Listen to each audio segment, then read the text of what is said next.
ND 39 tahun ibu rumah tangga ini menjadi tersangka sebagai mucikari setelah unit PPA Polrestabes Palembang menangkapnya. Tersangka ditangkap dari kediamannya di Rumah Susun Kelurahan 26 Ilir, Palembang. Polisi menerangkan penangkapan tersangka bermula dari laporan di kawasan Rumah Susun adanya prostitusi anak. Di lokasi polisi mengamankan 3 perempuan, 2 masih anak di bawah umur, dan tersangka ND yang diduga melakukan jual beli anak di bawah umur via online.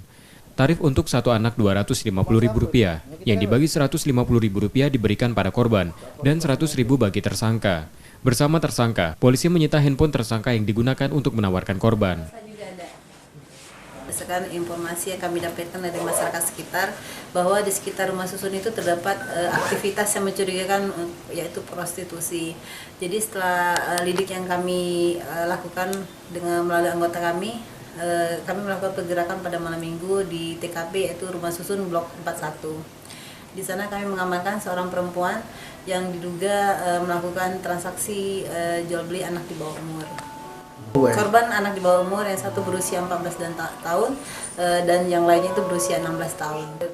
Polisi masih akan mengembangkan kasus tersebut dan tersangka kini ditahan di tahanan Polrestabes Palembang dan terancam hukuman 15 tahun penjara. Yudi Kiswanto, Kompas TV, Palembang.